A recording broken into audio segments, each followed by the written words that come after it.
Coming up on Harvard Chan This Week in Health, the psychology behind charitable giving. The martyrdom effect is this phenomenon that people have this preference to raise money, at least for certain types of causes, in this kind of painful, effortful way. The mistakes we often make when considering where to donate our money. Plus, everybody wants to flock to the disaster, and every physician with a good heart or nurse with good intentions or anybody sees suffering and wants to intervene. A closer look inside aid organizations, why it's usually more effective to donate your money instead of your time.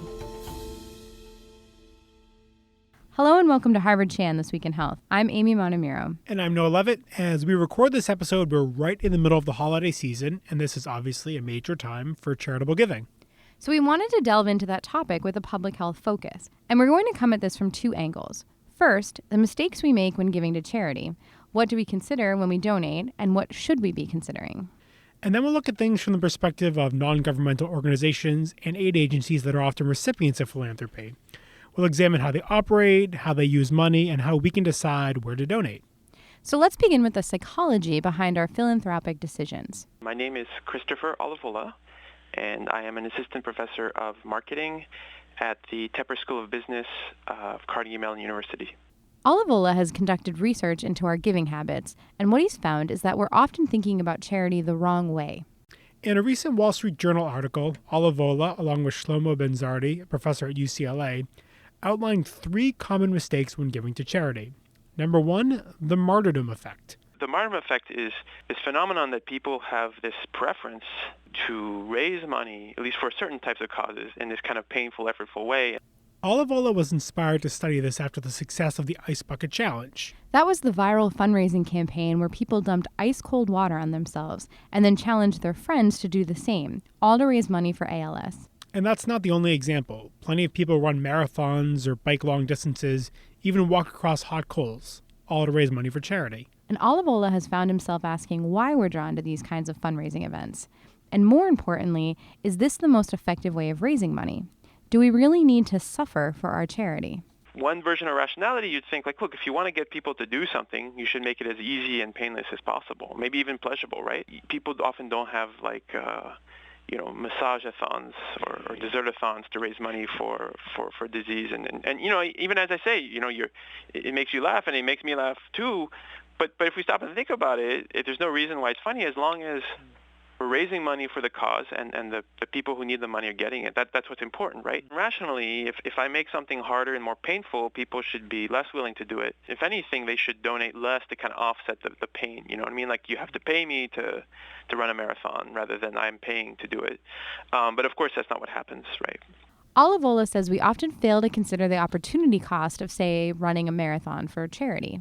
It involves time for training, money for new equipment, shoes, shorts, things like that, all of which could often be better spent contributing directly to a charity. So why is the martyrdom effect so prevalent? Well, it's all about perception. Running that marathon makes you look more committed to a charitable cause, even if it's not the most effective way to give. And our friends and family think this way as well. For example, take 2 people who want to help a soup kitchen. One donates some money, but also volunteers time. The other donates more money, but doesn't volunteer, although that money helps feed twice as many people. According to an online poll Olivola ran, 81% of people think that the person who donated their time lives a more admirable life, even if they actually helped fewer people. The point Olivola says is not to diminish the effect of volunteering, but to think critically about the best way that we can each contribute to a cause. And this martyrdom effect can manifest itself in other ways. Take another example. A young doctor opens up a private practice and makes $700,000 a year, eventually donating $50,000 every year to Doctors Without Borders. Those donations save 500 lives a year and help treat hundreds more. Now take another doctor, same age, but they join Doctors Without Borders making $23,000 a year. They work directly on the ground, saving 200 lives a year, treating hundreds more. The one donating the money is saving more lives, but 92% of people polled by Olivola say that the doctor working overseas is leading a more admirable life. And 60% say that physician's doing more to improve the welfare of others. And again, Olivola isn't saying that people shouldn't work for an NGO like Doctors Without Borders. Rather, he's saying we need to consider the best way to give. So for some people, that may mean using their extensive medical training to earn a high salary and then donate it. And it's a context where we have such a strong desire, intuition to kind of admire their sacrifice. But we have to stop and think that, if the goal is to help as many people as possible, which is, I think, sort of the central mission of Doctors Without Borders, is this really the most effective way? But what about the perspective of the aid agencies themselves? Don't they need more doctors on the ground? Not exactly, says one expert we talked with. Michael Van Rooyen. I'm the director of the Harvard Humanitarian Initiative and the chairman of emergency medicine at Brigham and Women's Hospital. Van Rooyen has extensive experience in disaster medicine. And he says that sometimes an influx of doctors can do more harm than good, especially after a natural disaster. Everybody wants to flock to the disaster, and every physician with a good heart or a nurse with good intentions or anybody sees suffering and wants to intervene. The problem, says Van Rooyen, is that these doctors are often not trained specifically in disaster medicine. The fact is that they're not qualified to intervene, and they don't know what they're doing, and they don't know the local customs, and they don't know how to adapt their practice locally, and they don't have the material or resources to do so. So something like Haiti happens, for example, where you have a flood of thousands of new non-government organizations, little bitty ones that are supplying services that are utterly uncoordinated, is actually problematic, I would say damaging in many cases. I think that if we believe that it's complicated and aid and humanitarian activity and humanitarian medicine is complicated, then we also should believe that professionalism matters. And therefore, people who are professionals and invested their lives and careers in that should be the people in the field, as opposed to just people showing up. And therefore, the other people who are not professionals in this field probably should fund that effort as opposed to going there. This problem is most apparent after natural disasters, says Van Rooyen, because it's easier for people to respond to these kinds of short-term crises. On the flip side, fewer Western doctors are traveling to places like Aleppo, Syria, where there's a sustained violent crisis. And when help is needed, Van Rooyen says that more doctors often won't make a difference, especially if they're only coming for a week or a month. Instead, improvements to infrastructure are needed, which is where financial contributions can be effective. There's a colleague of mine years ago was the head of the Pan American Health Organization, Claude DeVille, and he wrote about disaster myths.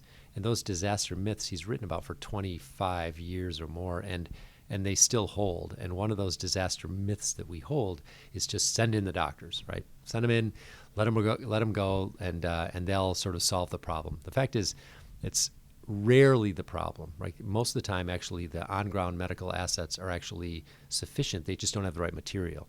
So it turns out that, there are excellent physicians in the Philippines, for example, or excellent medical assets in the Philippines. We don't need a lot of doctors in a typhoon there. We need their clinics to be rebuilt. We need their materials to come and the pharmaceuticals to arrive and the way to get people back into the health system. So this whole idea of sending in, an army of untrained, unprepared doctors and nurses to save the day is, it's not only antiquated, it's completely false. Van Rooyen says that large NGOs like Doctors Without Borders or the International Rescue Committee are funded in various ways. Sometimes they receive funding from governments, for example, the U.S. Agency for International Development, or USAID. In other cases, they're funded by individual donors. Sometimes these NGOs will directly spend the money themselves, but in other cases, they'll funnel the money to smaller organizations in a country who can make a greater impact in the field. And so that's our way of segueing into the next common mistake people make when considering a charitable donation. Okay, here's another scenario. You can choose to get $15, or you can have UNICEF receive $35. So it seems like a simple trade-off. Either you get the money and UNICEF gets nothing, or you help UNICEF and you get nothing. But it's not that simple, says Christopher Olivola. As humans, we're really good at considering the effect of our actions on ourselves, but not so much on other people. If my mind is kind of wandering between these options, spend it on myself, donating to charity. When I'm thinking about donating to charity, it's very clear to me. We're very good at realizing, well, that's money I'm not getting, right? And so it's naturally salient to people that every time they're giving away money, that's money that they're not getting. Just like there's plenty of research showing people are very sensitive to unfairness in general, especially when they're the victims of unfairness, right? So we have a very strong, natural, I would say even chronic awareness of losing out ourselves. However, we don't have the same amount of awareness. We don't have we're not as mentally talented, if you will, at thinking about the consequences to other people when we get money or when we're not giving that money away. So Olivola has actually run experiments to see how generosity will be affected when people are reminded about the consequences of their decisions. It's a phenomenon called the other nothing effect. For some participants, we add one kind of reminder, which is if you decide to be generous, that means you're going to get nothing, and that has no impact. However, if you do the flip reminder, which is reminding them that if they decide to keep the money, then the other person's getting nothing, that raises generosity. So we've covered some of the common mistakes people make when giving to charity, but when you actually want to donate money, what should you consider? Van Rooyen says donors looking to help NGOs should take an analytical approach and view their gift as an investment, similar to a stock or a mutual fund. It shouldn't be necessarily about you, right? You feel good about giving, but the fact is that it should be about the end product. What do you want to accomplish? And think about what you want to accomplish. Some people give to an organization because they feel an affiliation with them, and that's fine. And some people want an outcome. Investing in organizations that are reputable, that are professional, that are optimize their care so that they use dollars the best way they can, even though they'll always have to have administration, are actually good bets for return on investment because they actually do really good work. I mean, I'm a believer in the NGO model. I think there are actually really good NGOs out there. I would also say that there are terrible NGOs out there that all they do is build their own image and they don't actually do any work. And the consumer or the investor needs to determine that. Just like there's bad stocks. There's stocks that you are going to throw your money away immediately and that you should never invest in. And then there are actually excellent stocks that have proven to be high performing for years and years. For Olivola, he urges everyone to think of their motivation before donating or volunteering. He suggests thinking of what you're hoping to accomplish and assessing if the actions you're taking are the best way to achieve that goal. Think about what are your goals in this, right? Because obviously if your goals are to have the biggest impact possible on helping the needy, that might lead to a different choice than if your goal is to kind of look like a good person separately from the kind of impact, right? So if your goal is to have the biggest impact, then I would urge people to think carefully about whether they're spending their money or their time in the most efficient way possible. And we did want to finish on a positive note on the joy of giving. And so the final mistake Olivola says we make is not understanding the joy of giving. He says there's evidence that it actually is better to give than receive. In an online survey, people were asked how happy they would be if they spent a $100 windfall on themselves. And the average happiness level was 3.89 on a 5-point scale, where 5 is the happiest. A second group was asked how happy they would be if they spent that money on someone else, and the average happiness level there was 4.32. The takeaway, says Olivola, being generous with our money can improve the world, but it can also make us happier. And that's all for this episode of Harvard Chan This Week in Health. We'll be taking a few weeks off for the holidays, but we'll be back in 2017 with all new episodes. In the meantime, check out any of our past episodes on iTunes, SoundCloud, or Stitcher. Happy holidays and Happy New Year.